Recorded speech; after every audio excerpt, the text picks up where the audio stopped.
हर हर महादेव। देवों के देव महादेव के चरण में प्रणाम करता हूँ। दुर्गा माँ के चरण में प्रणाम करता हूँ।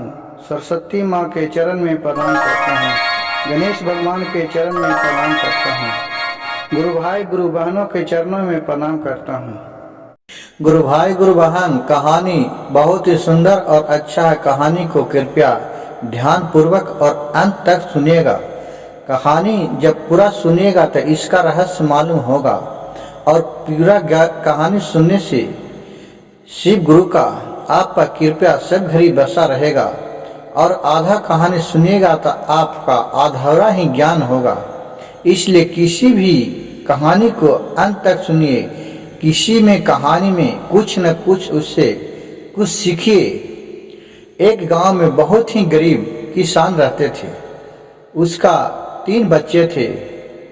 किसी तरह खेती में काम करके अपने तीनों बच्चे को पालन पोषण कर रहे थे। धीरे धीरे बच्चे लोग सियाना हो गए। अब इन किसान सोचा कि चलो तीनों लड़के को शादी विवाह कर देते हैं, उस देह पर अपना हमको मदद करने के लिए हो जाएगा। और सोच के 2 को के शादी कर दिए। एक कुमार थी। अब घर के हालत देखकर उसके तीनों बेटे बोले कि पिताजी क्यों न हम लोग चलते हैं, थोड़ा बाहर में कमा के बर बाजार में कमा के आता हूँ तो जिससे घर का स्थिति कुछ सुधर सके। कहीं कि ठीक है बेटा जाओ, लेकिन जाना तो किसी के बात पर जल्द विश्वास नहीं करना और पूर्व जाना पश्चिम जाना, लेकिन दक्षिण की ओर नहीं जाना, क्योंकि दक्षिण में शुभ यात्रा नहीं होता है। उन लड़के लोग था कहीं कि ठीक है पिताजी, लेकिन देखिए गुरु भाई गुरु बहन, आजकल के जमाने में बहुत सा ऐसा भी बाल बच्चे होते हैं कि जो पिता के बात नहीं मानते हैं। एक भाई बोला कि नहीं चलिए दक्षिण की ओर चलते हैं। पिताजी क्यों मना किए हैं दक्षिण की ओर चलने में, मैं दक्षिण की ओर जाऊंगा। कहा कि चलिए। फिर तीनों भाई में बहुत ही स्वभाव और प्रेम बना था। तीनों दक्षिण की ओर चल दिया, निकल गया। आगे जाके देख रहा है कि उसको एक जंगल मिला। दोपहर का समय था। एक पेड़ के नीचे सो रहा तो उन लोग की नींद पड़ गया। अच्छा, और उसका बहुत कस के प्यास लगा हुआ था। प्यास से तीनों का आत्मा छटर पटर कर रहा था कि किधरों पानी मिले तो मैं पीऊं, लेकिन उस जंगल इतना निठाह टार टिकुल था कि वहां पानी नजर नहीं आ रहा था। तीनों आत्मा अपने में बतिया रहा है। हम लोग का तो प्यासल भूखल तो लग रहा है, बर्दाश्त नहीं हो रहा है, किधर जाऊं, किधर इसको जगाऊं। बोल रहा है कोई आत्मा कि नहीं है तो चलो हम लोग निकल जाते हैं, अपना जने पानी मिलेगा उधर कर लूंगा। फिर एक का आत्मा बोलता है कि नहीं भाई, ये तीनों अपने पिताजी इनका बहुत तकलीफ किए हैं। इनके पिताजी भोलेनाथ के पुजारी थे। वो शिव गुरु की कम से कम मन में नित्य दिन नाम लेते थे। इसको नहीं सरो, देवों के देव महादेव सबका दाता वही हैं। नहीं, फिर आत्मा उन लोग के बोला कि ठीक है, तब किधर जाऊं, किधर पानी पीऊं। बोला कि देखिए ना, वहां लग रहा है कि दूर में एक झोपड़ी है, वहां जाके पानी पी लीजिए।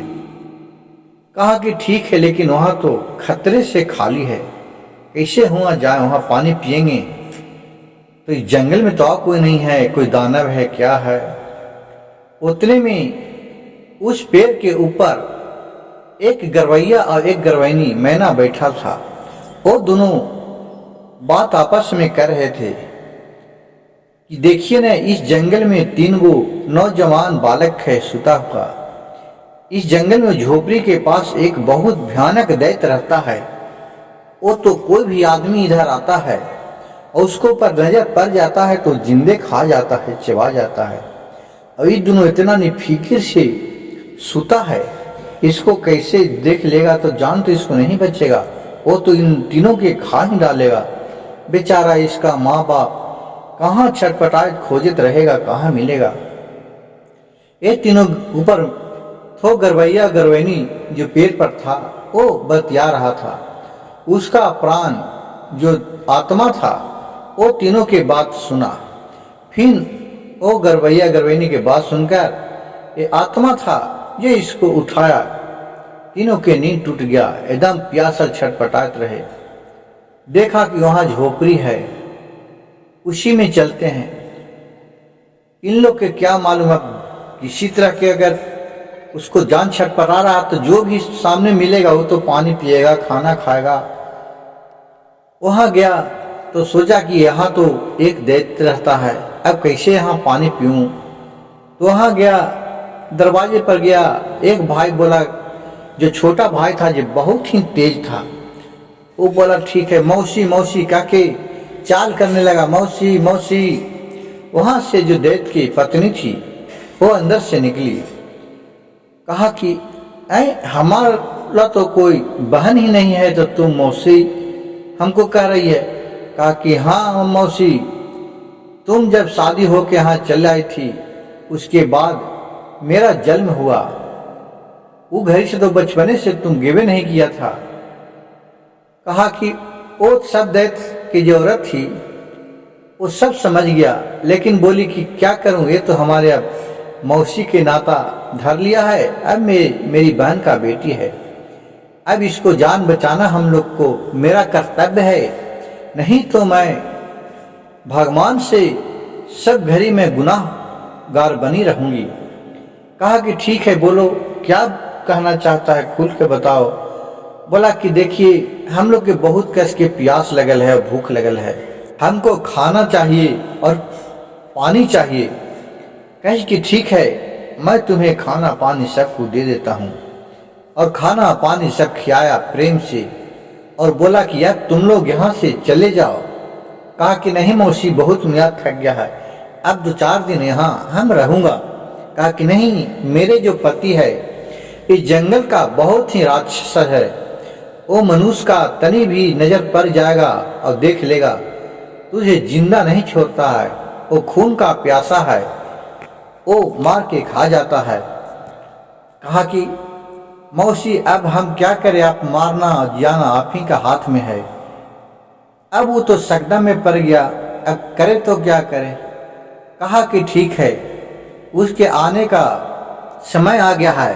वो भी जो राक्षिनी थी दैत्य के पत्नी, वो भी बहुत ही आगे पीछे माया जाल जानती थी। वो तीनों के क्या किया कि सुग्गा बना के और तीनों पे उड़ा दिया। बोला कि ले जाओ और वन में फल फूल खाना, और फिर जब दैत्य चल जाएगा तो तुम आना, मैं तुम्हें आदमी बना दूंगा और फिर भोजन खिला दूंगा। कैसे कि ठीक है, वो अपने मंत्र से तीनों के सुग्गा बना दिया। जब उधर से दैत्य आया तो देख रहा है यहाँ तो कोई मनुष्य का धमक है। गुरु भाई गुरु बहन, देखिए कि कोई भी अगर सर सामान आप बनाते हैं, कोई मिठाई छानते हैं, पूरी छानते हैं, तो जो खाने वाला रहता है उस धमक से ही पता उसको चल जाता है क्या कितना अच्छा चीज बन रहा है, मिठाई बन रहा है, पुआ छना रहा है, पूरी छना रहा है, सब्जी बन रहा है। इसी तरह जो दैत्य था वो मनुष्य का भोजन करता था, देखता था, वो खून का प्यासा था, उसी तरह उसको धमक से पता चल जाता था कि यहाँ कोई मनुष्य आया है। वो अपने पत्नी से बहुत ही तेरिज की, लेकिन उसके पत्नी नहीं बताया, कही कि खोज लीजिए आप कहाँ है। चारों पट्टी अपना खोजा, लेकिन उसको कहीं नजर नहीं पड़े, क्योंकि जो तीनों भाई था उसको तो सुग्गा बना दिया था उसका औरत। फिर वो चले गया और उसका एक बहुत ही सुंदर बेटी थी। ऐसी भी राक्षस और राक्षिनी का बाल बच्चा बहुत ही सुंदर होगा, क्योंकि उन लोग माया का जाल जानता है। और फिर वो चला गया दैत्य, तो उधर से सुग्गा को फिर अपने जादू से बुला के लाया और मंत्र मार के अपने आदमी का भेष में बना दिया। उसी तरह कुछ दिन काम चलते रहे। फिर दोनों भाई बोला कि मौसी अब हम दोनों के कहूँ जानने के लिए छोड़ दीजिए, अब हमको पिताजी वहाँ आशा देख रहे होंगे। फिर वो दोनों के अपने मंत्र से वहां से भेज दिया उसके घर। और जो छोटा वाला था वो कहा कि नहीं मौसी, मैं अभी और रहूंगा, हमको यहाँ बहुत मन लग रहा है। क्योंकि जो वो लड़की से इसको रहते रहते दोनों को प्यार बन गया था, बहुत ही गहरा दोनों के, और लड़की भी इसका चाहने लगी थी और ये भी लड़का को, छोटा लड़का को चाहने लगा था। छोटा लड़का से बोली रक्षिणी कि बेटा तुम मेरे बेटी से शादी करेगा? कहा कि हाँ मौसी, अगर आपका मन हो तो आप करा दीजिए, लेकिन मैं बहुत गरीब आदमी हूँ। कहा रक्षिणी कि तुम इसके लिए टेंशन नहीं लो, तुम्हें किसी भी चीज का कमी नहीं होगा। कहा कि ठीक है। फिर वो सुगा बना दिया और फिर उसका जो राक्षस छसाया रात में, तो अपने पति से बोल रहा है रक्षिणी, यही जी जो आप दिन प्रतिदिन खाली इन्हें रहते हैं, अब तुम तो जितना आदमी ही मनुष्य आता है उसको आप तो मार के खा जाते हैं। बेटी सियान हो गया, अब इसको कहूँ घर और बसा दीजिए, शादी विवाह कर दीजिए तो कितना अच्छा रहे। कहा कि ठीक है, लेकिन जाऊं तक कहाँ जाऊं? अगर मैं जाता हूँ बर बाजार में, हमको मन पक्के लगता है मैं तो मार के खा जाऊंगा, तो कौन करेगा शादी? कहा ठीक है, तो मैं ही जाता हूँ, खोज के अगर लाऊंगा तो तुम उसे मारेगा नहीं ना, मारिएगा ना? कहा कि नहीं नहीं, मैं कैसे मारूंगा, नहीं मारूंगा, वो तो मेरे दामाद हो जाएंगे, मैं नहीं मारूंगा। कहा कि ठीक है, मेरे सर पे हाथ धर के कहिए कि मैं लाऊंगा जिसे आप कबूल कीजिएगा। कहा कि हाँ कबूल करेंगे। कहा कि ठीक है, मैं कल आपको जाता हूँ खोजने के लिए और लाता हूँ। फिर जब कल हुआ बिहान, तो ये राजकुमार के सुग्गा से आदमी बना के रख लेता घर में, और फिर उधर से राक्षस आया तो बोला है मनुष्य खाओ, मनुष्य खाओ। ये बोला है कि उसका पत्नी की आप मनुष्य खाओ क्यों बोल रहे हैं? आप तो बोले थे कि मैं अपने लड़की के लिए जो दामाद खोज के लाऊंगा उसको तो नहीं खाएंगे, मैं दामाद खोज के लाया हूं। कहा कि किधर है? तो दिखाए। कहा कि ठीक है। फिर दोनों के धूमधाम से खूब शादी विवाह कर दिए और फिर खुशी खुशी हुआ रहने लगे।